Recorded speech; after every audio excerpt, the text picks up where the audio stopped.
Okay, I think we'll get started. Welcome to How AI is Changing Artistic Creation. It's really wonderful to see so many people are interested in this topic. We have a huge audience today.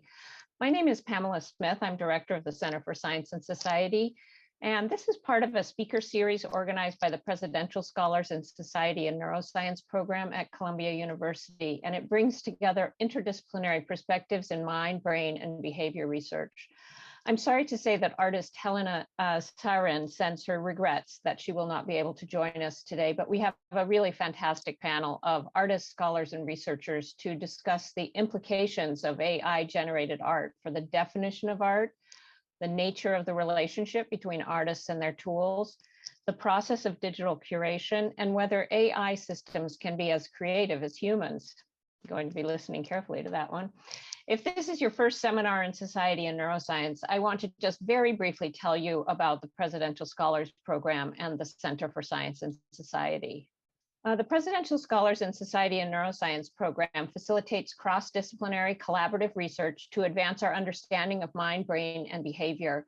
It brings together talented early career postdoctoral scholars with faculty experts in neuroscience and in the humanities, arts, and social sciences.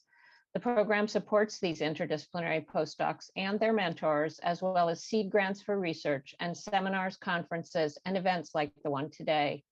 The Center for Science and Society, which houses the Presidential Scholars Program, is a hub for researchers, scholars, and practitioners seeking to break down traditional disciplinary silos and enhance public understanding of science. For more information about upcoming events, you can visit the Presidential Scholars website and sign up for the monthly newsletter. And you can also view recordings of previous seminars online at the same place. You can connect with the Center for Science and Society on all social media platforms. You can participate in the discussion today by using the Q&A button located at the bottom of your screen.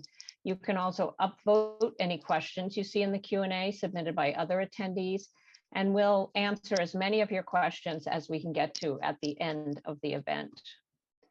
And with that, I would like to just say that the PSSN program would not be possible without the support of leadership at Columbia, our valued steering committee members and faculty from across the university who participated in all kinds of ways on the advisory committee, mentoring our scholars, and volunteering to review and interview applicants. Thanks to all of you who helped make this program an example of interdisciplinary achievement. We'll be providing ways to keep in touch in the chat throughout the event. And now I'd like to introduce our moderator, Presidential Scholar Raphaël Millière. Dr. Millière is a philosopher interested in the philosophy of mind, the philosophy of artificial intelligence, and cognitive science. He received his PhD in 2020 from the University of Oxford. Dr. Millière investigates theoretical and empirical issues regarding spatial self-representation using virtual reality. He is also interested in assessing the capacities and limitations of deep artificial neural networks, with a particular focus on generative models capable of producing compelling texts and images. Help me welcome Dr. Millière.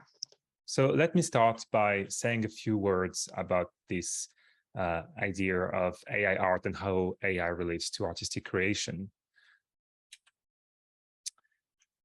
There are various ways in which we can think of the relationship between art and AI, and we will hear in a few minutes from our wonderful speakers about the way in which they think of this relationship. And there is not a single way to think about it, but it can be useful at least as a first approximation to think of how AI art relates to other artistic movements. So one way we can think about this is to think of the general category of generative art that is very broad and encompasses any kind of artistic process that involves the use of autonomous tools, and that involves input from tools that do not require human decision-making. So here is one example that does not involve algorithm, does not involve software or computers.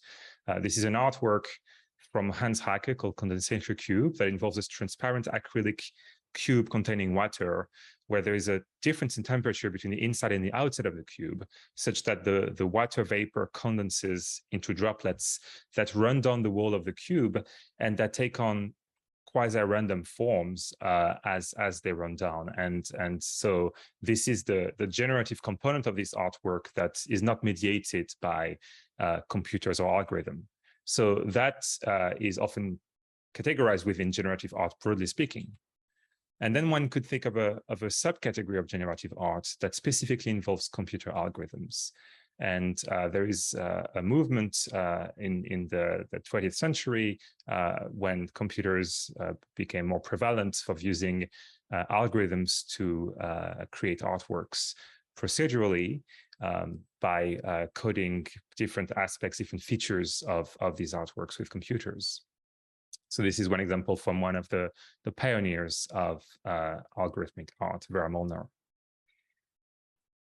And then there is this fuzzy category of AI art that specifically refers to art that uses a category of algorithms that in some respects is classified as belonging to artificial intelligence. This is a fuzzy concept, and there are different ways in which one might seek to distinguish algorithms in general from AI algorithms.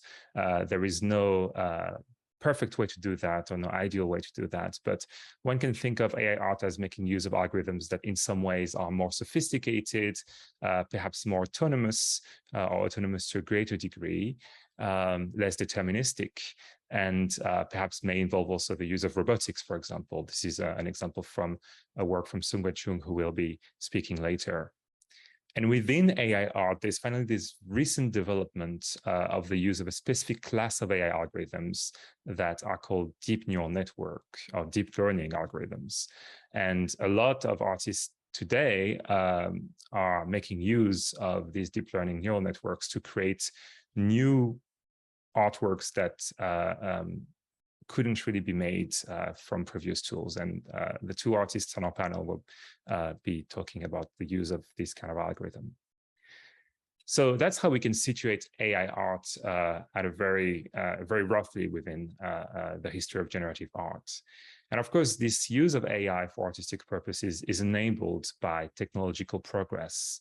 And the progress in recent years has been staggering. So perhaps some of you have come across this fun website called Crayon, where one can input a text description and get some images as output. And this kind of image generation technology has made tremendous progress in recent years. These are examples of state-of-the-art outputs from image generation algorithms that use AI. And so much so that now one can, at the click of a button with the description, generate an image that can be aesthetically quite compelling. And this has prompted some discussion. Some people have argued that AI art so defined is not art, and others have pushed back, saying that AI art is always art made by humans, because computers, strictly speaking, do not make art. They are simply tools used by humans to make art. And I think it's useful to take a step back and think about similar debates that have occurred across the history of art, specifically with the invention of photography. A lot of critics at the time decried photography as a medium that was not really artistic, that was too easy, that was just about clicking a button. And we have moved on from that now. And today we all have a smartphone in our pockets. We all have a camera on us almost all the time, and we're all able to take pictures very easily. But that doesn't make us all artists, of course. And so I think it's important to keep in mind that what makes someone an artist, or what makes an output an artwork, is more than the technology that enables the creation of that artwork. And the same goes for AI art and the use of AI for artistic purposes. It's used as a new kind of artistic tool. But I think we should also not downplay the amount of vision, talent, skills, and the work that goes into using AI as a tool for interesting results. And again, I think we will hear from our panelists about how that can be that comes across in their own work. But there are a number of artistic decisions that come into play into the use of AI as a tool. There is a choice of an algorithm, first of all, that can be either an algorithm that has already been trained for other purposes, or that is trained from scratch for a specific artistic project. And that's the first artistic decision. But often when the algorithm is trained, there is also a curatorial decision, which is the choice of the data set on which the algorithm is trained. And that can involve, for example, the choice of certain aesthetic properties of the pictures that go into that data set. Because these algorithms, these AI algorithms that are used today, these neural networks, they learn from the properties of a data set. And downstream of the generative process, when one uses a generative algorithm, there can also be another curatorial gesture, which is the curation of the outputs. Because if one has an algorithm that can generate an indefinite number of outputs, then there is a second curatorial gesture that has much in common with the process some photographers go through when they take a huge number of photographs and then pick the ones that they determine have artistic value and they want to exhibit. So all of these curatorial gestures, I think, are quite important and to some extent can blur the boundary between artistic creation and artistic curation as well, in the way some artists are using AI. So I'm very excited to hear from our panelists today, starting with philosopher Katherine Thomson-Jones, and then the artists Sougwen Chung and Anne Spalter. And without further ado, I will introduce Professor Katherine Thomson-Jones. Professor Katherine Thomson-Jones is professor of philosophy at Oberlin College. Her main research area is aesthetics. Her more recent book is Image in the Making, Digital Innovation and the Visual Arts, published with Oxford University Press in 2021. She's also the author of Aesthetics and Film, published with Bloomsbury in 2008, the Oxford Encyclopedia of Philosophy Entry on the Philosophy of Digital Art, 2015, and various articles on ethical art criticism, aesthetic cognitivism, narration, imagination, and emotion in film. Thank you to the Center for putting together this panel and for including me on it. I'm really looking forward to hearing what others have to say on this topic. So there's many, as I think Raphaël has already pointed toward, there's many interesting philosophical issues that arise to do with using AI technology in artistic creation. And I want to focus on one in particular. I want to focus on creative agency and the philosophical grounds for attributing creative agency in the context of the arts. My work is in the visual arts on digital images. So I'll mostly be talking about image generation using AI tech. And like Raphaël, I'm particularly interested in deep learning algorithms.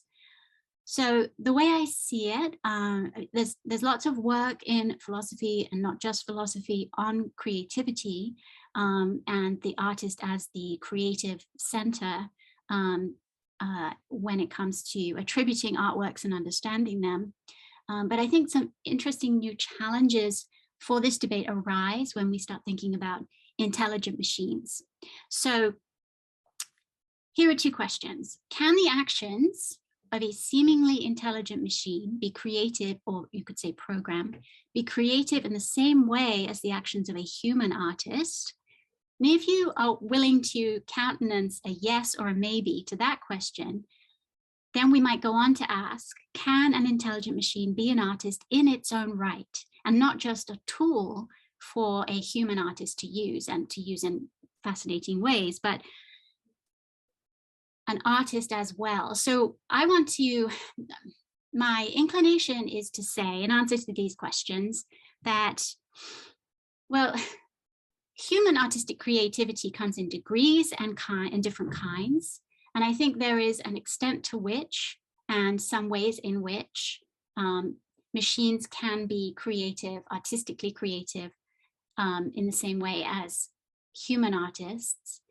I also think that although AI technology presents a range of tools for human artists to use, I do think that in some cases we can think of AI technology or a certain program or set of algorithms as an artistic collaborator and not just a tool. So that's where I'm heading, except now I can't forward my slides. Oh, there we go. All right, so the philosophy of creativity builds on the psychology of creativity. Psychologists who are interested in creativity, they want to study the mechanisms of creative processes and the functions of creativity with particular studies and observational work. And in order to do that, they have to assume a shared concept of creativity, the notion of creativity. So some kind of everyday shared understanding of what creativity is in broad terms. And it is a pre-theoretical notion. And they have to sort of take it as given that you know what I'm talking about when I say creativity, in order then to go on and test how creativity works in certain ways psychologically.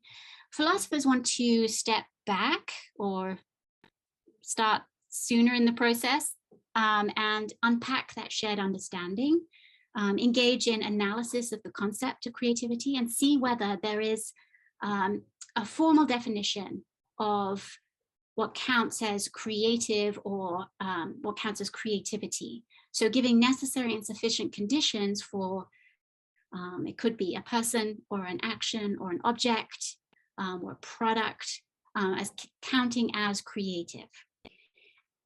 Different contemporary theorists in the philosophical work unpack a kind of general understanding of creativity in different ways.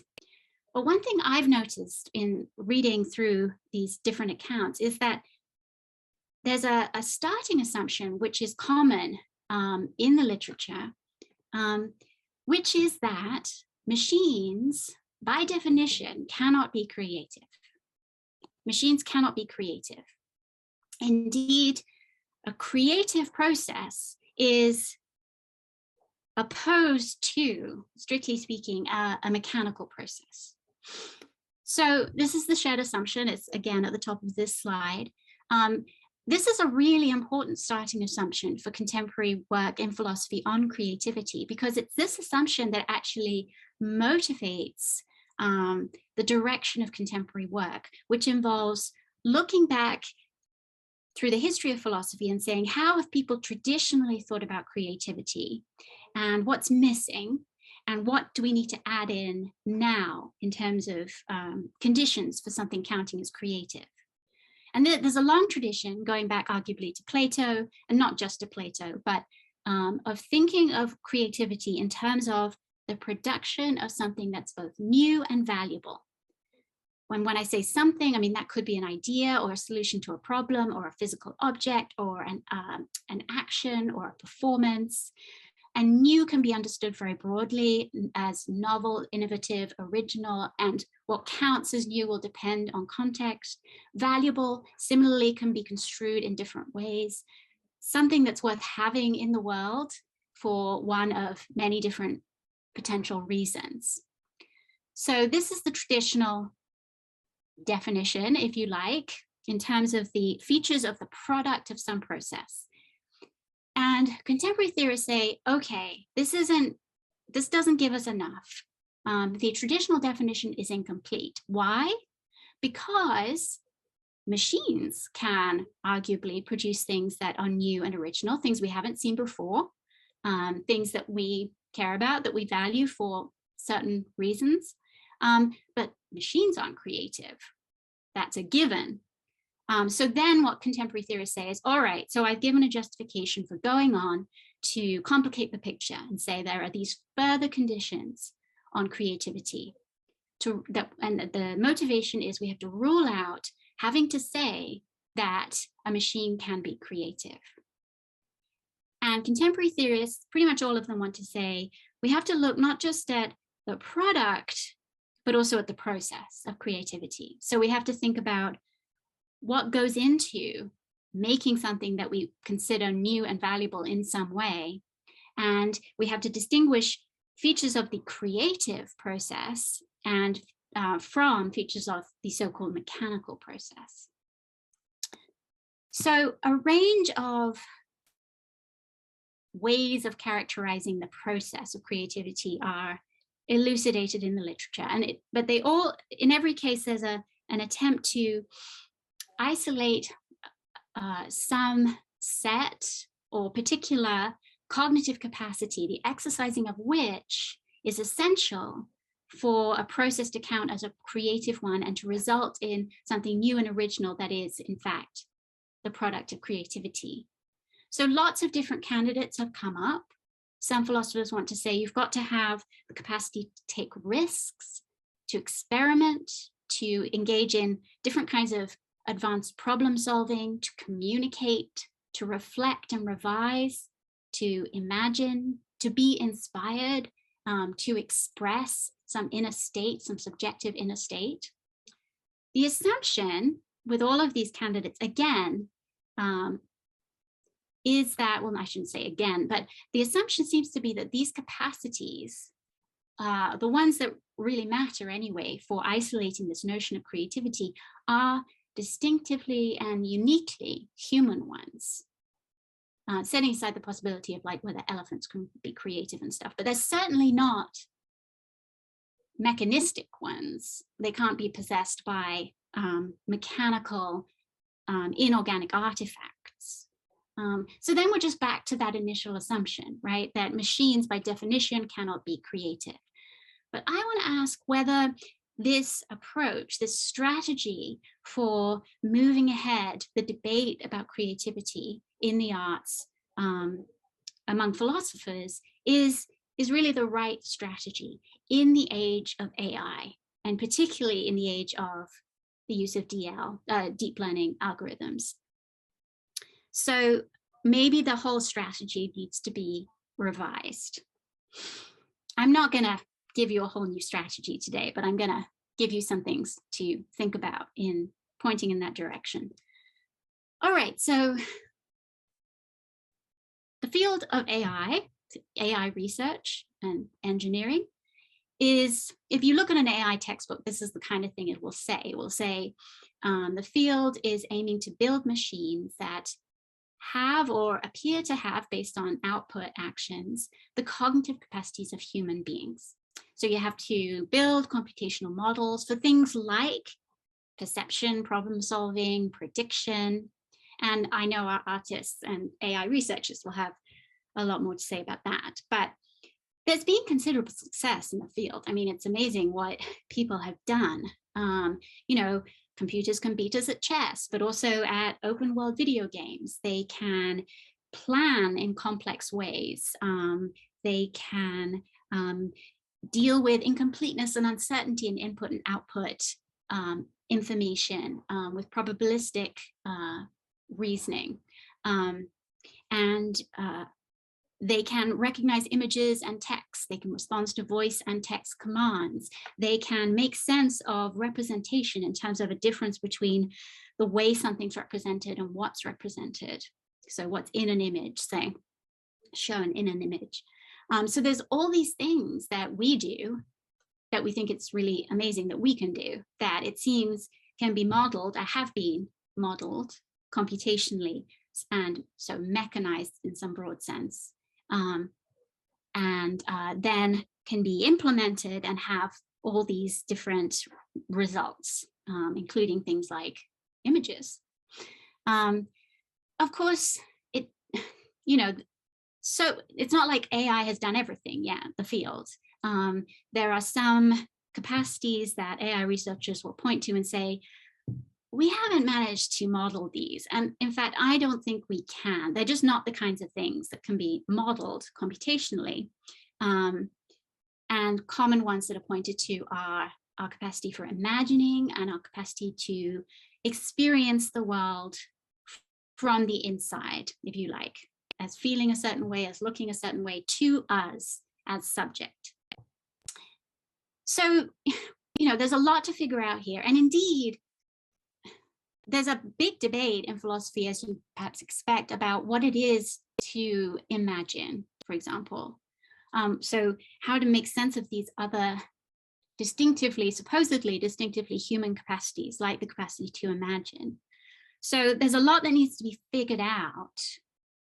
First you have to understand what it is to imagine, to figure out if you can model the process. And then of course there's all the psychology, all that work that has to go into it before you can just give up on this project. But I think because this is a short talk today, I want to set all that work to one side for now about modeling imagination. And I want to say, well, maybe there's another way we can move forward in thinking about creative agency in the age of AI and AI art without having to solve all these problems with understanding imagination. So what I want to do is give us a thought experiment. So here's what I want us to do. I want to give you a sort of idealized case of a particular kind of artistic practice that doesn't involve machines or computers, at least. And I have two characters. I call them Ish and May after two friends of mine. And I wanted this thought experiment to allow us to sort of pump our intuitions about whether we can recognize Ish and or May as having some degree of creative agency in the art making process.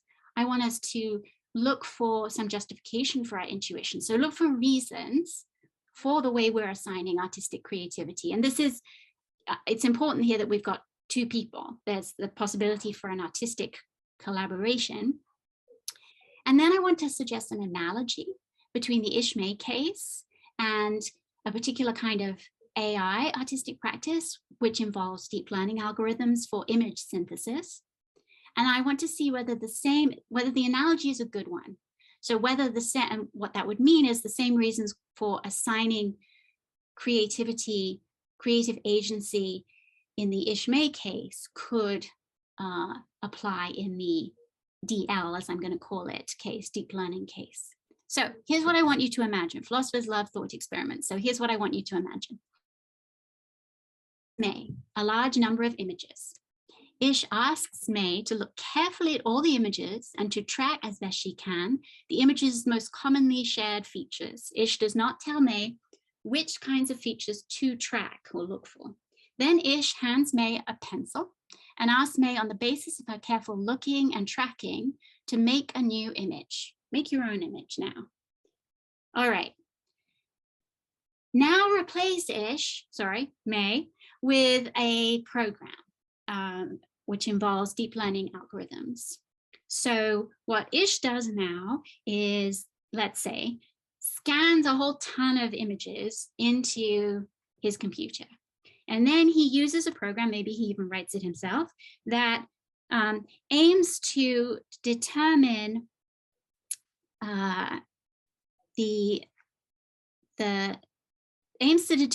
which features are shared and thereby determine kinds within the original data set. So essentially, the program is aiming to, so he scanned in all these images, Ish has, and he's running a program. And the program is supposed to learn the probability distribution of a finite unlabeled data set, which is the set of scanned images, within the space of all possible images of a certain kind.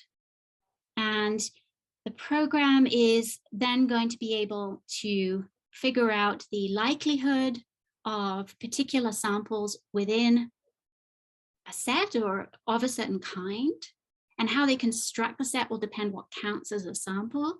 And based on that prediction, new images can be generated, including what we're calling the final image in this case, which is supposed to be equivalent to May's image.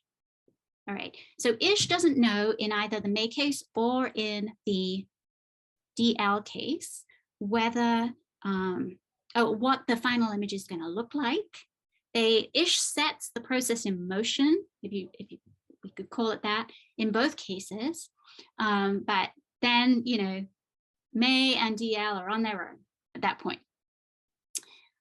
So is this a strict analogy? Is it an effective analogy? It's a strong analogy, if you like.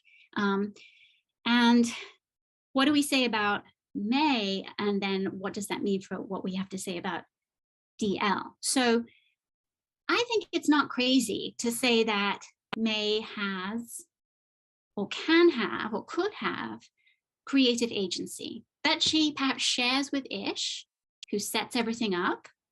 But depending on the flexibility that is built into Ish's instructions, May could have considerable control and is making decisions creatively in generating an image.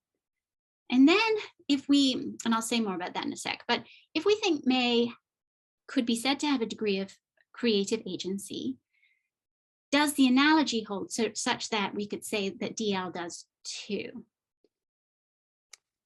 There's a lot to say about this, but I'll just raise a few considerations that give you a sense of the way I am starting to think about this.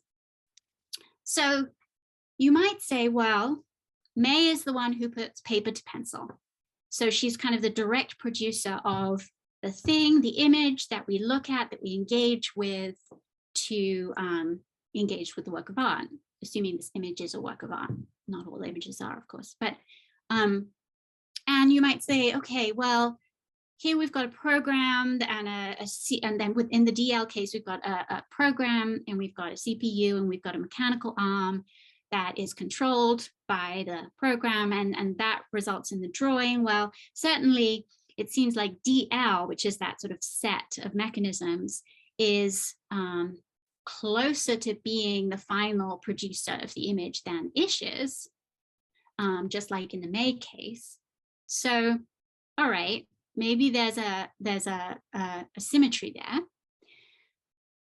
May doesn't have full control, I'm not claiming that, over what she produces, because she's being asked, assuming she follows Ish's instructions, she's being asked to base the image she makes on Ish's input.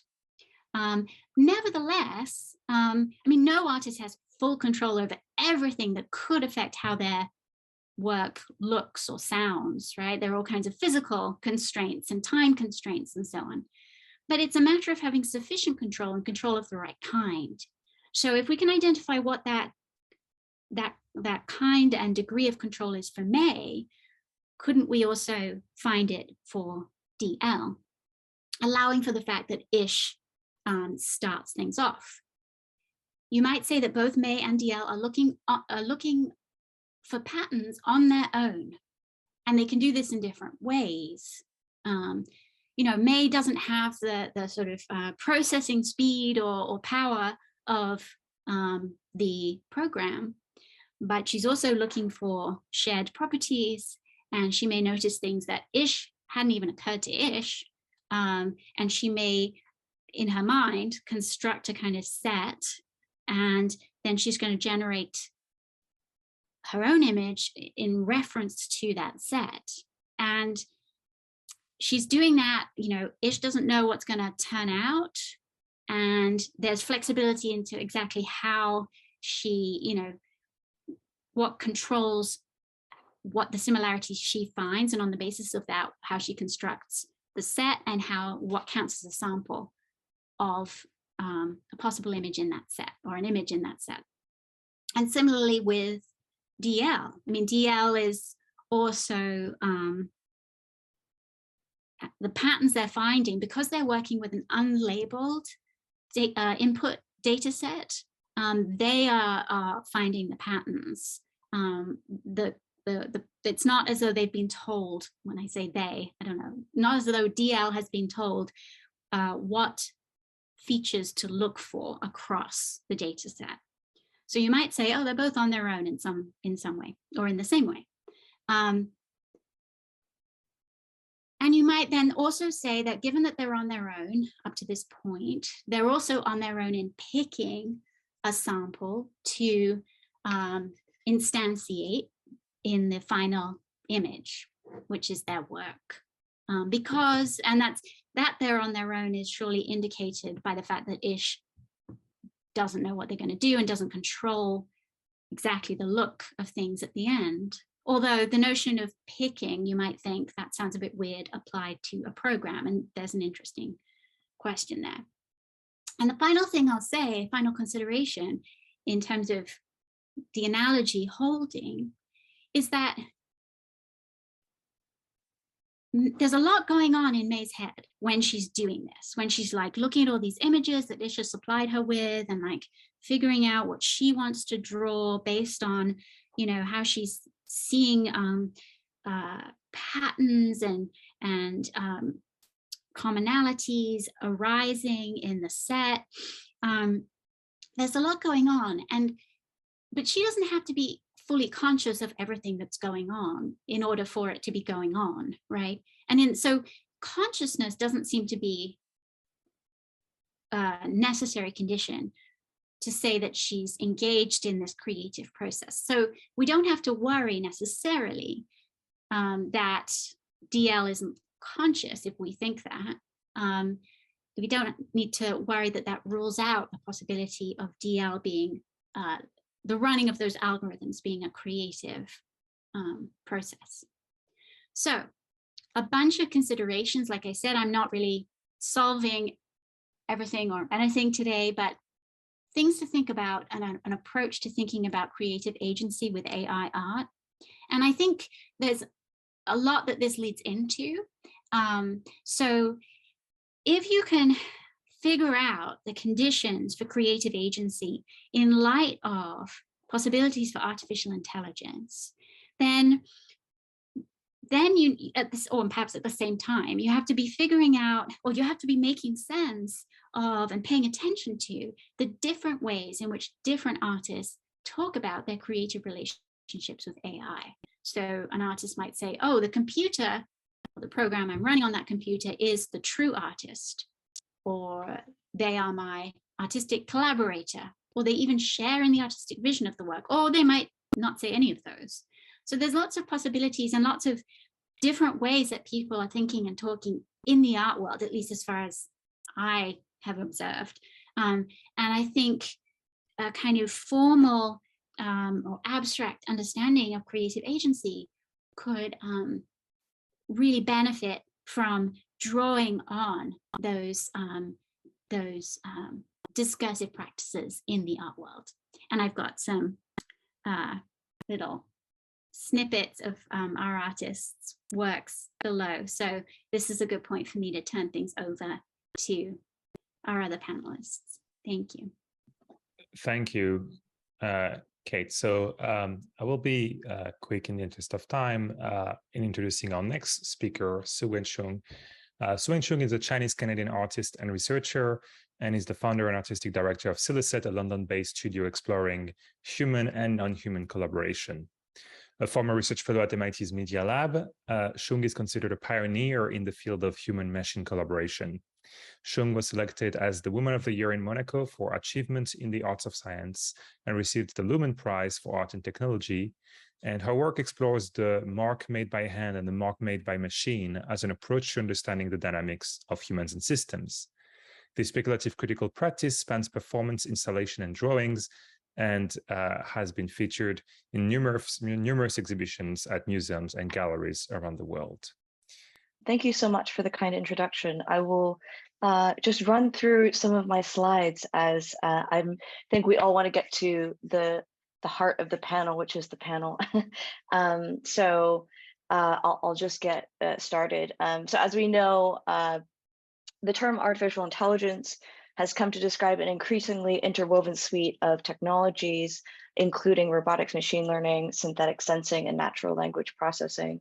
I start with this slide to really foreground the materiality, the industry, the social constructs of what this very loaded term AI has come to be. Growing up as a musician, an artist, and programmer, I used to think of these tools and these systems one way to make my work more perfect, more automated, but that's changed quite a lot as I've entered more into this field and become quite interested in these configurations of human and machine and the different genres that make up our involvement with technology. And I think I'm interested in this as a way to demystify some of these terms, artificial intelligence, creativity, and really examine them from the ground up within my artistic practice. These is just a really quick breakdown of some of these interactions and relations. And I think I spend a lot of time thinking about the types of work in the space. Ada says she's a little anxious, which I'll try to revealing her mute art to here. the public. Yeah, things like this that speak about technology and AI in a way that feels quite sensationalized and dystopian, that really misses that speculates on a view of intelligence, a view of agency, and a view of creativity that that has inspired in another direction some of the work that I've been doing. Also thinking about how technology is framed within, oh God, this is quite loud. You know, thinking about how we create new myths around technologies based on experiences like this. This was in San Francisco quite a while ago, creating a spectacle out of this system of control and engineering, maybe, that shape how we think about the uses of these tools. Thinking again about how we recontextualize history. This is a painting, a feminist painting called the Curation by Artisma Gentileschi that was taken as content for an AI artist named Robbie Barat. He trained this GAN system to and the agency of the AI was to erase the face of this painting, which is a quite loaded and powerful act. And I think in all these works, as an artist and researcher, I explore AI and robotics to develop my own processes for thinking through creativity and intelligence and robotics and art in general. Over the past few years, I've been making art alongside machines, data, and systems. And I'm quite interested in the role of these mythologies and art practice in general in shaping the cultural imagination about technology, and how by doing so we can break open these barriers between art, sciences, technology, and design and engineering to really think through together new ways of envisioning human and machine. It's part of a lifelong fascination with the dynamics between individuals and systems, and really thinking about new ways to catalyze my own artwork, but also catalyze my own engineering processes. And it's how I explore questions about where AI ends and we begin. I've been working with the space for 10 years, and doing this work has taught me a few things: how artistic practice can offer new beginnings for scientific research, and combining AI and robotics with traditional forms of creativity can allow us to discover new fields of research inquiry. And it's taught me how it's not these categories of human and machine that we cling to, but it's this idea of human and machine that challenge us to think deeper about the strengths and weaknesses of both, so we can move in new directions, chartering new sensory mixes of the future. And it's taught me that these ideas of AI, they're almost like their own type of blank canvas. They don't come from nowhere, and they become a reflection of ourselves, our societies, our hopes, and our biases. And it's taught me how collaboration, not automation or replication, not automating creativity or replicating creativity or intelligence is the key to creating the space for both as we move forward. And there's a lot that I've been developing over the past few months, actually, even, that have been really catalyzed by the pandemic, and thinking about more sustainable and regenerative sources for powering my robotic systems in general. I don't have those ideas in this slide presentation, but hopefully it'll organically come through some of our conversations over the panel. to go very quickly through the work, my journey started with drawing operations unit generation 1 to 5 now. I called the machine system Doug for short because it's easier to say. Doug 1. In Doug 1, I used a simple computer vision algorithm to track the position of my pen in real time, thinking about ways to embody a little bit of the real-time feedback that I was getting through the vision system. There's a lot of information about it online that I'll let our kind audience scroll through, but it made me think a little bit how artistic production can really operate as a microcosm for how tools are deployed in the real world. What was really interesting about this was that it didn't take away my my drawing agency, but really catalyzed it in new and interesting ways, foregrounding error and almost error and glitch as a type of artistic style, and really bringing in the space of gesture and muscle memory back into the fore. For generation 2, I trained a recurrent neural network on 2 decades of my drawing data as a way to think through what that really even means.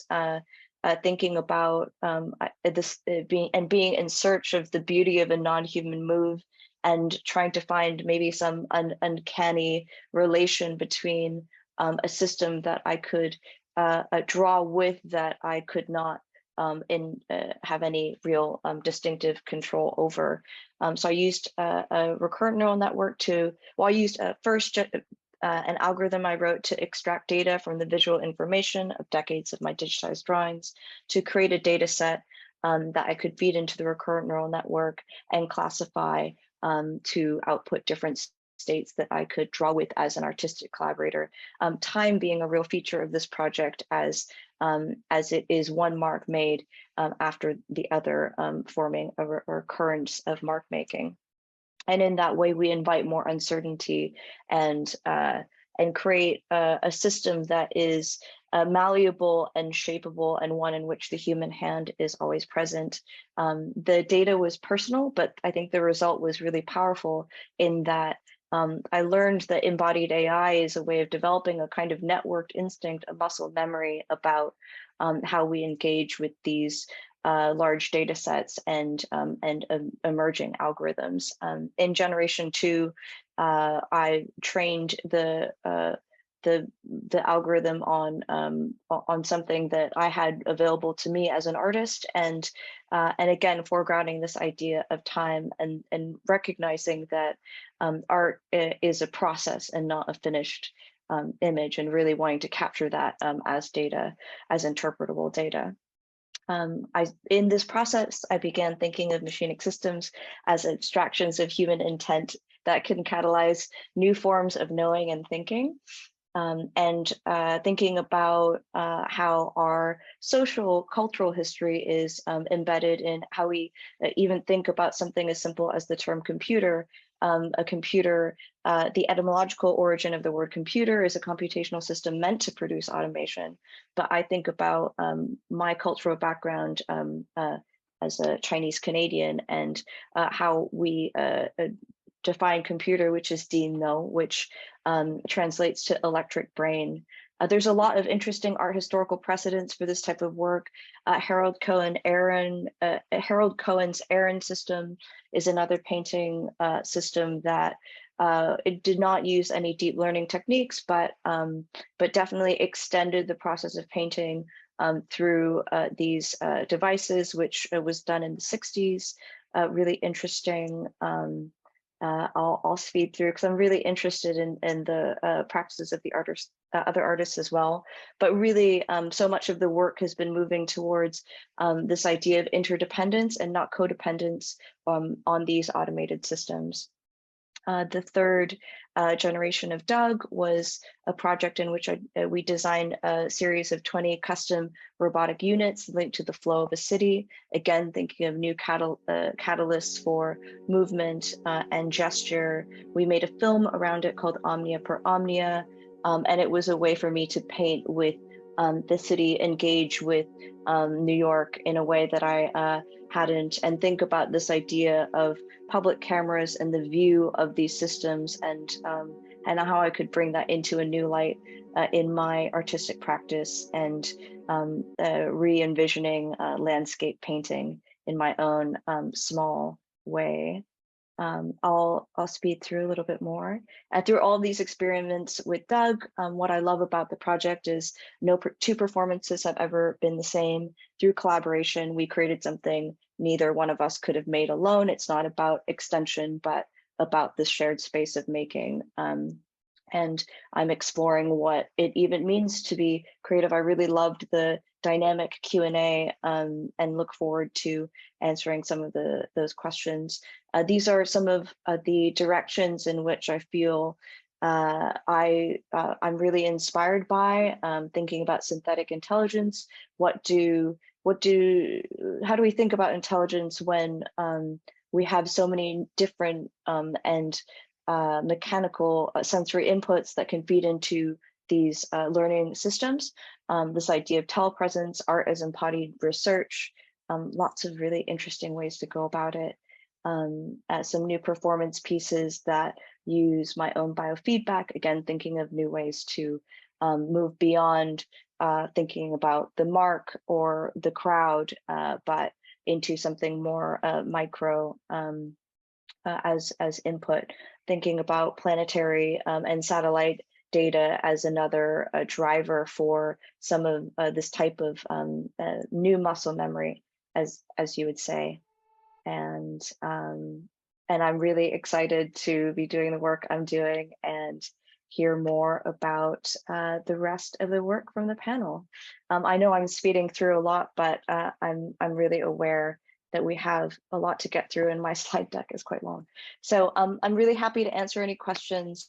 And so much of this research and development is online for everyone to kind of dig through too. So thank you very much. Thank you very much, Sougwen. Our final speaker before the panel is Anne Spalter. Anne Spalter is a visual artist, author, and collector whose work transports viewers on psychedelic sci-fi voyages through current and future modern landscapes. She created the first digital fine arts course at Brown University and the Rhode Island School of Design in the 90s, and wrote the internationally taught textbook, The Computer in the Visual Arts. With Michael Spalter, she stewards Spalter Digital, one of the largest private collections of early computer artwork. Her AI art has been auctioned by Sotheby's and Phillips and featured in the New York Times. I'm honored to be on this panel. Thank you for having me, Raphaël and Joseph. And I will also try to go quickly so that we have time for all the great discussion that I know we'll have. And let me share. How is AI changing artistic creation? So many ways. So there are so many fascinating questions and things to think about when I started putting this together. Obviously not time to cover them all, so I'm focusing on three things that have been on my mind. How AI has been challenging people's definitions of skill and creativity, and I think that's been a discussion already, so I'll try to be faster on that part. How it might be enabling some new form factors for art, and I'm going to talk about one that I've been calling serials, and then sort of drilling down in levels of specificity, how it might be actually creating some new ways of artistically creating new sort of plastic space. So I'm going to take a step back first, though, and tell you a little bit about myself and my background. As Raphaël mentioned, I'm a visual artist, author, collector, and my work deals with the modern landscape as you might see it today out of your car window or airplane window, and also sort of near and post-Armageddon futures with Sorry, Anna, I think we're not seeing your current slide. We're still seeing the title slide. Oh, really? Yes. Maybe you can try unsharing and sharing again. Stop and reshare. Are you seeing? Yeah, it works now. It works now. Yes. Thank you. Okay, awesome.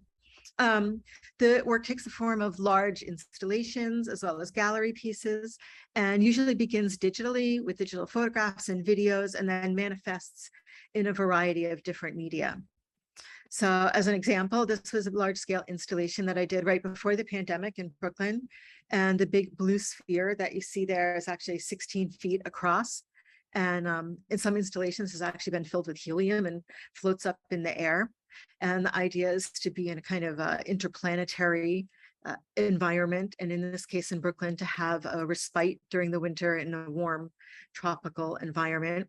The pandemic started and I was stuck behind my computer, and that's when I learned about both the NFTs and artificial intelligence and began using different tools and became really obsessed with it. At the end of the pandemic, I went back to large-scale installations, and this is an example of one using AI-based compositions, but the final output was jacquard woven tapestries. And again, you can see my obsession with the end of the world. The installation was called Plague Planet, and they were tapestries you could fold up and take with you when you had to escape planet Earth. So challenging our definitions of skill and creativity, I wanted to describe sort of my perspective on this from my many years as a digital artist, beginning way back in grad school when I got my own printer, which seems like not a big deal now, but was very exciting at the time. And I had just started using the computer in my artwork and found that I was faced with a lot of hostility from the faculty. And when I put work up for a critique, I actually had a visiting artist refuse to look at my work, not look at it and say, you know, I don't like it, it sucks, but I won't even look at it because a computer was involved. So I forced a piece of BFK printing paper, just very beautiful paper, through my LaserJet printer and put that up in a critique. And suddenly everyone was fine with it. Normal critique liked the work. When I revealed that it was made with a printer and computer, suddenly very different response. And it just alerted me to how much the perception had to do with people's understanding. And with the same work, I made an actual etching with a light-based printmaking technique. And then again, you know, the response was very different. So I think, and carried that forward with my research into the book that I wrote. But the sort of knee-jerk reaction that if a computer is involved, somehow the artist's creativity is usurped, often has to do with people's lack of understanding of the actual processes that artists go through in making the work. And then when I was writing this book, which took over 5 years, sort of everyone around me got to learn about early digital artwork and the whole process of digital art and theory behind it, including Michael Spalter. And he was an art history major. And he said, you know, these pioneers of digital art, they're like every art history period I've ever studied. The academy hates them. They all know each other. Their work is amazing. We should start to collect them if we can and support them. And we began our collection, which now has over 1,000 pieces. And again, when we started, we actually had curators literally laugh at us for collecting this work. People considered it just sort of bad modernism. It looked like a bunch of lines on a piece of paper. And because it used the computer, often people assumed that the artist making it didn't know what they were doing, which could not have been further from the truth. This show is coming up at LACMA. We're lending a lot of pieces, and I definitely recommend that people check it out if they can get to LA. And because we're proselytizers of digital artwork, all the work is online at spalterdigital.com. And the work that was most controversial and sometimes continues to be is generative artwork, which a bunch of you have mentioned. And that's because it uses an algorithm, employs some aspect of chance or randomness, and drew controversy that's hard, I think, for younger artists to understand now. Manfred Moore, who made these beautiful works, gave a talk in 1972. Someone in the audience threw an egg at him. They were so angry that he was using the computer to make his work. Ironically, Sol LeWitt did very conceptually similar work and was lauded and celebrated by the art world. If you want to know more about that and understand some of this negative reaction, I highly, highly recommend this text by Grant Taylor. A lot of this perception changed dramatically with the advent of NFTs and platforms like Art Blocks, which had generative artwork that was minted on demand, where there's a whole family of works and you don't know what kind you're going to get until you press the mint button and receive your work.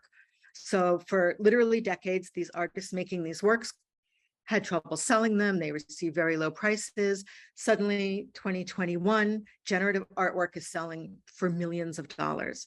And even those of us who are true believers could not have been more surprised. My own work, which, you know, had some followers, suddenly featured in the New York Times, and I got to co-curate a show through Sotheby's, an auction. But at a panel associated with that, someone came up to me in the audience afterward and said, wait, there was digital art before NFTs. So I think NFTs, one of the best things about them has been to reframe the argument of digital art from is digital art art to is NFTs art, and sort of retroactively making digital art again. And I'm going through these quickly because I think we've actually discussed this some, but technology has been changing all the time. Artist skills have been evolving along with it and incorporating that technology. There didn't used to be paint that came in tubes. The camera, of course, at first everyone's, is like, oh, it's just pressing a button, it's not art. And then it becomes obvious that some people press a button and get a very different result than, say, when I press a button, because I'm not the world's best photographer. The same with digital artwork and AI. Many people are using AI. Most of it, I think, doesn't qualify as artwork, and some people use AI and make great artwork. I personally think the artwork comes from the artist, but I look forward to that discussion in the discussion period. So one of the exciting things I think is happening is new forms of artwork. So I've been involved with NFTs and generative art. I'm on the curatorial board of Art Blocks. And as a collector also of generative art, I could not have been more surprised that generative art would be one of the major components of the NFT market. So that red part of these bar charts is Art Blocks, is people buying generative artwork. So that's super exciting. And then what would make the perfect art historical trifecta? To me, it's having another Venn circle of AI, because it's much broader. I think you can do much more than the strictly generative art that has come before it. And it really opens things up to a lot more people and collectors, and I think aesthetic things that can go on in the field. But generative art opened up this idea of long form pieces and large series of art. NFTs opened up this idea of these PFPs or collectibles, sets of up to even 10,000 groups of art that people buy elements of. They're not identical, so they're not editions where you're buying one of 10 or one of 100, but they're all the same. They're all unique, so they're all kind of one of ones, but they're part of a family. And I'm working with an artist named Pindar Van Armen and a developer, Justin Highlands, to create what we're calling serials, where it's a large collection, 100, 500, possibly more. They're all unique, but they're part of a group. And so it allows artists to price things in maybe a lower manner than an individual piece, but it's not an edition where everything is unique. And I think these are really made possible by AI, and the way that AI allows you to create a whole series of images very quickly, but then you often need to work on them more and make them all individual. So I'm really excited about the new venues that opens up for artists. And I think that's going to be very exciting. This is a sneak preview of one that I'm working on called Rabbit Takeover, where an aggressive rabbit takes over post-apocalyptic planet. And for people who think that AI art is very fast, I know some of the criticisms on Twitter have been that it's instant. It's just not true. Some images take, hours and hours, and drawing them or painting them would be much faster. And finally, sort of drilling down in levels of specificity, I think AI is creating actually new ways of creating space. So I've always been obsessed with perspective. I was a math major. In medieval times, perspective was about narrative that determined where things were placed and how they were arranged. Then there was, perspective in the Renaissance, maybe borrowed from the Greeks, really. And then the 3D perspective of the camera. And I think that AI, and then modern art, we have the weird flat space of Jackson Pollock, perspective space, a space created by color. I won't discuss all of that. Modern art stuff, happy to do that in the discussion. But AI, I think, creates literally a new type of space, which I think is a big deal in terms of art history and aesthetics. This is a GAN-based program anyone can use. Playform.io doesn't require coding. You can see the images change. Again, I can discuss more of that technically if people are interested in the discussion, but it creates amazing compositions. I use these in I made oil paintings based on them, but I would not have created these compositions. They're not based on anything in the real world, even though they're based on real world images. And I think it's literally a new type of space. And that's created also in text to image. Some of the things like DALL-E and Stable Diffusion, you can get very realistic 3D perspective, but you can also get really weird stuff. So that's the type of compositions that have been appealing to me, where things are intertwined and bizarre. And even at a very large scale, they still resolve in some way that makes sense perceptually in the brain.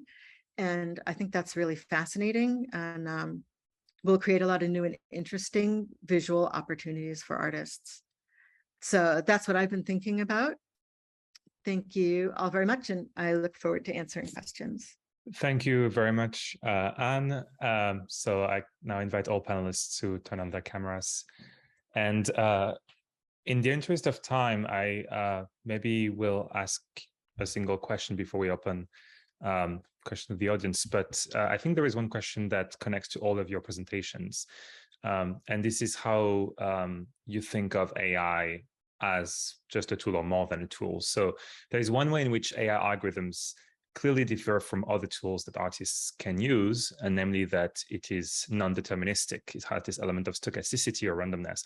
But that's also the case for other previous techniques used in generative art. For example, as you mentioned, Anne, they had already, and even the non-computer-based generative art, like the ones I mentioned with the acrylic cube, have these elements of stochasticity and lack of control that can come from natural processes. So another property of AI algorithms that is novel, arguably, is that it's not just non-deterministic in a random way, but it's quite opinionated because it's trained on the data set, and it steers things in a specific direction. And the question then that emerges for me from all of your presentations is whether that's enough to qualify these tools as perhaps more than tools and collaborators, as Kate hinted at. And I think you go in that direction, Sougwen, as well. And I feel like, Anne, maybe you resist that move, and you still want to see these algorithms as tools rather than collaborators, properly speaking. So I just wanted to hear more about this. I can start maybe a little bit just to kick everyone off. I think I foreground my the talk that I did today, thinking about AI as it's just a framing in my mind anyway, and this idea of AI as a discrete system with its own agency, I think, has also been contested by the vibrant Q&A of the evening. But I think this question about whether it's a tool or collaborator, I think, is quite contemporary, because it's the notion of what drives an AI system and the different data points that form and inform these algorithms are constantly evolving. I think there is something about a call and response, a feedback loop when it comes to the development of these AI systems that really situate it as a tool that can be responsive in a way that can lead to different collaborative insights. I think about relational intelligence versus artificial intelligence as a way to really define the space that we're heading, because there's an accelerationist idea of it. There's an urgency. There's a transformative element of how we engage with this notion of AI that I think is worth really considering. When I frame the AI system as collaborator in the practice and the work, I think a lot about the dynamics of power in collaboration and what really makes up the individual actors' contributions to the work on canvas that I think is the reading and the definition of collaborator that I actually intend, versus collaborator as its own unique agent acting of its own impulse and authority. So it's really an issue of framing for me.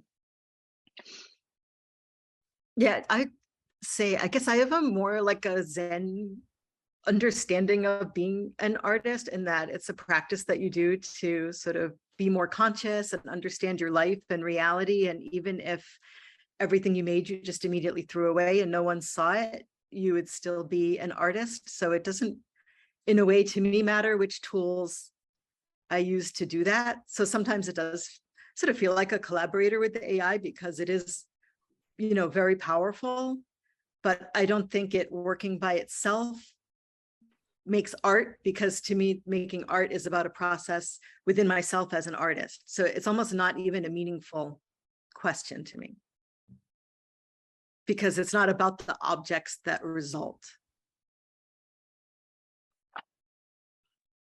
Yeah, I guess I was treating it as a meaningful one, although I was trying to develop what I take to be a controversial view. I don't think, I certainly don't have arguments for the claim that AI can be, like some kind of program could be a standalone artist. And that might be for the very reasons you just said, Anne. But I was interested, like what you were just saying, Sougwen, about how we understand collaboration, and specifically artistic or creative collaboration, rather than say, I don't know, a collaboration between like an engineer and who's kind of providing some kind of technical setup. And then the creative process, of course, there can be very creative things going on in engineering too. So, but if we're thinking about artistic collaboration, and I was trying to think if that could be sort of distributed in terms of the activities and the capacities involved could be distributed across human agents and certain kinds of machines, or machines operating in certain ways with these new kinds of programming. So it's not like I figured this out really. I just wanted to see where I could take it. And there is something maybe counterintuitive for some people about like, well, no, like an artist is a human being. Like a machine isn't an artist. And that, okay, so that's one conception of the artist for sure, but maybe that's not the only conception that is coherent. And maybe I do think there are different forms of creativity involved in artistic production. And so I think we need to think about where AI fits with these different notions. And one thing I do think is great about AI is that it will hopefully encourage more people to be artistic and to experience that process of, I don't know, becoming more conscious through art, because it is so much fun to use. And as opposed to something like traditional drawing or painting, where it does help to have some education and background in it, which is time consuming and not easy for people to get, you can now type a phrase in and get back pretty, I don't know, dramatically interesting images. So also, as an educator, I think that's really wonderful. And I hope that people do go and try out these systems. Right. And that's quite interesting because it's lowering the barrier to entry to artistic creation in some ways, but some people see it as trivializing the creative process, just like the invention of the camera was seen in that way by some people. You just press a button and you get something. They haven't seen my photos, or they wouldn't be seeing it. Right. But yeah, I do agree that we can see it as a positive progress, and it doesn't mean that everyone suddenly becomes an artist, of course, or an interesting artist at least. Yeah. And oh, sorry, go ahead, please. I mean, that's like saying people shouldn't play the piano because they're not going to be Mozart or something. Like everyone, it's great to learn to play the piano, but you're not going to play at Carnegie Hall. It doesn't matter. It's good for you. You know what I mean? Yeah. I sometimes think the reason why these questions are floated about, like whether AI is a tool or collaborator, and whether AI can be creative, and why we talk about AI as something that isn't a suite of technologies and something else, is because our engagement with tools and what a tool is in our networked world is quite different now. It really is situated at the level of the intimate. There's cameras in any room you're sitting in right now. There's probably 5 cameras. I'm making some assumptions, but this is quite commonplace. So we are being returned input. We are there are so many different sensors embedded into the very fabric of our everyday reality that I think it's there's so many different ways that's turned into questions that people ask at dinner parties and panels, but it's really that the acceleration of tool development and sensor development and data has just changed so much of how we interact and think, that this is just one forum of many to really examine it, I imagine. Yeah, let me, on that note, let me ask a question, a great question from the chat, actually. It's from Maddie Whitman, one of the postdocs at the Center for Science and Society. And she asks, kind of along the same lines that were just being discussed, in considering art and creativity, what is lost, and alternatively, what is gained by maintaining this human AI or human machine, human AI and human/machine binaries? That is, numerous critical scholars have questioned the notion that AI is both artificial and intelligent, given the enormous amount of human labor and socio-technical systems involved, and thus is not actually artificial. Moreover, I might argue that art is a fundamentally interactive activity involving an assemblage of humans, technologies, and more than human actors. And that kind of speaks, Sougwen, to your point about what do we mean when we talk about tools now. So I wonder if people want to consider that. And maybe we could start with you, Kate. There were many parts to that question. Do you want me to put it in the chat? Yeah, I know there are a lot of parts. it was really... Oh no, it just disappeared because someone put it and answered. Oh dear, bring it back. So, well, let me make an attempt. Sure. So the question concerns. Okay, there it is. It was just put in the chat. Okay. Yeah.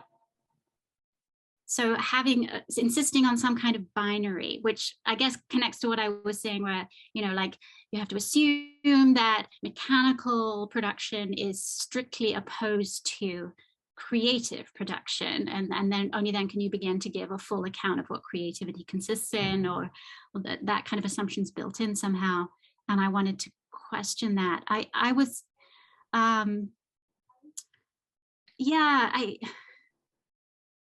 I do think there's all these worries, right, that people have about, well, if you start talking about, if you break down that binary, then you are somehow trivializing the work of artists, or you are suggesting that art is under threat, that somehow, and just as, and the notion of artificial intelligence can seem threatening in all different areas of life. Machines are just going to take over. So they're going to take over art. But then some people think, well, that just doesn't make sense, because art has to be a human activity. And so machines taking over, I'm not even sure what that means, and if it's really a worry. But I think it's really important to break this notion of creativity is so complex and multifaceted. So unless we break it down a bit, then... Right, but you're still maintaining in your analogy the binary, to a lesser extent than you've just talked about now, but still you're maintaining it, right, between human creativity and machine creativity, right? I mean, what if you just said there's no binary? Yeah, I was responding to that being a binary, I guess. Yeah, okay. I was trying to say, well, maybe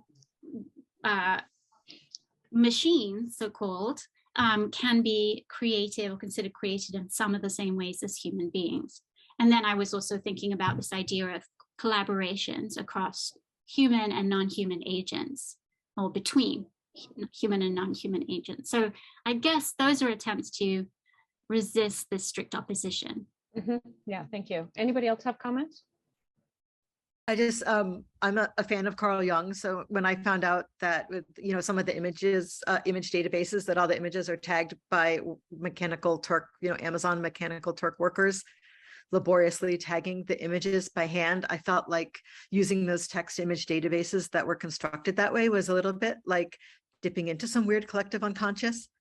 And that was a really fascinating way of thinking about it. Yeah, yeah.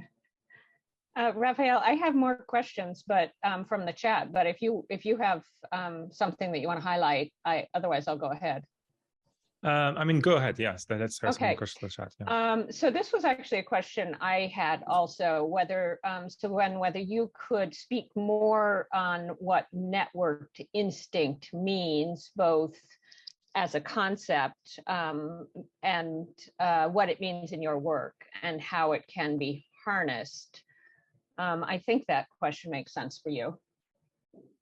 Yeah, I'd love to start a little bit of what I mean by that. I think there's something about making, there's, I guess it factors into the performances and the work in two ways. There's always thinking about data-driven catalysts for the marks and the gestures to drive the paintings, thinking like a networked instinct. In Omnia per Omnia, I perform with a multi-robotic system linked to the flow of a city, captured through all these networked public cameras.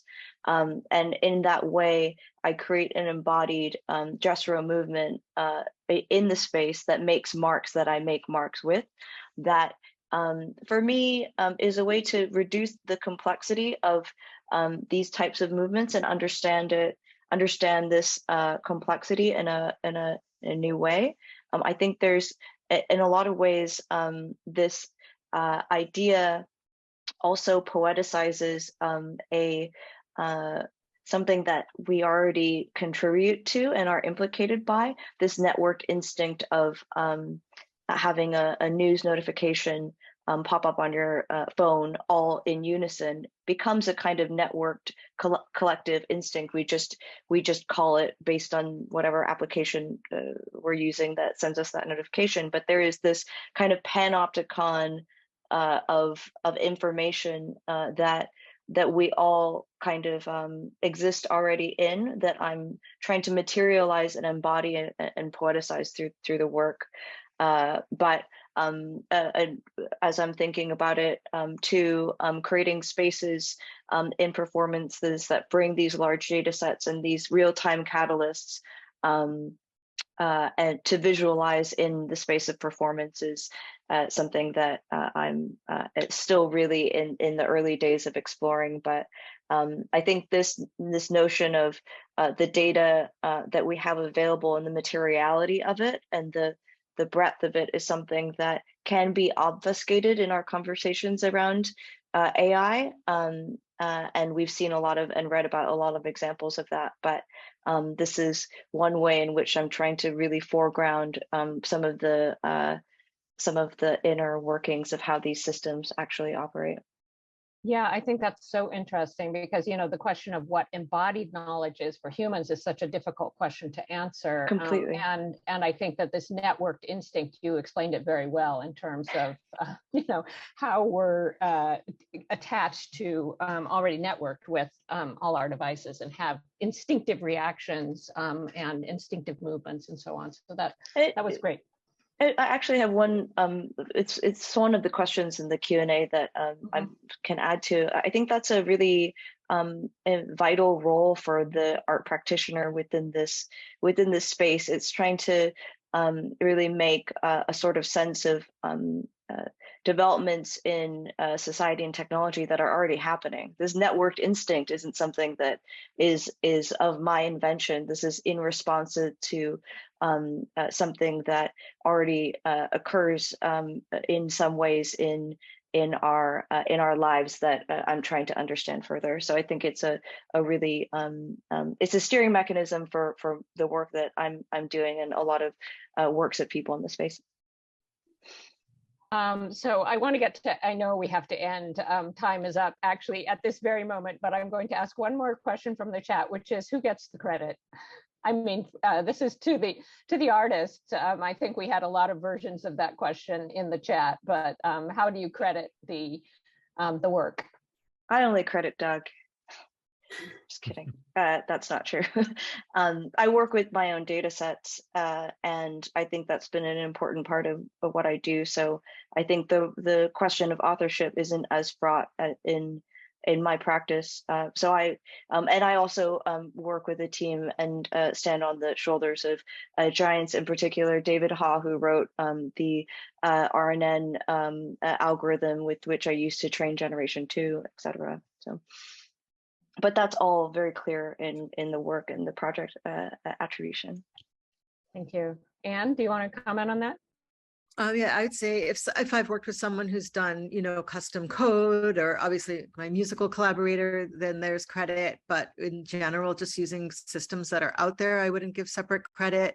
And I think, especially because I've been an artist for decades, if you look at my work, it looks the same whether I'm using oil paint or artificial intelligence. So That's I don't. Yeah, another very interesting question we could pursue for a long time is, yeah, absolutely. Who is the artist? Okay. This was absolutely fantastic. Really, really interesting. Thank you all so much. Thanks first to Raphaël, who was the organizer and conceptualizer, the artist, the creator of this panel. And thank you all, Kate, Sougwen, and Anne, for your really brilliant talks. And I just think we could go on forever, but we cannot. I hope we can have you back, maybe even in person sometime. But in the meantime, if people want information and eventually a video of this event, please go to our Presidential Scholars in Society and Neuroscience website. So thank you all for joining us today. We had a great crowd, and thank you all to our panelists. It was really wonderful. Thanks so much. Thank you. Thank you, Pamela. Thank you, everyone. Yeah, have a nice afternoon.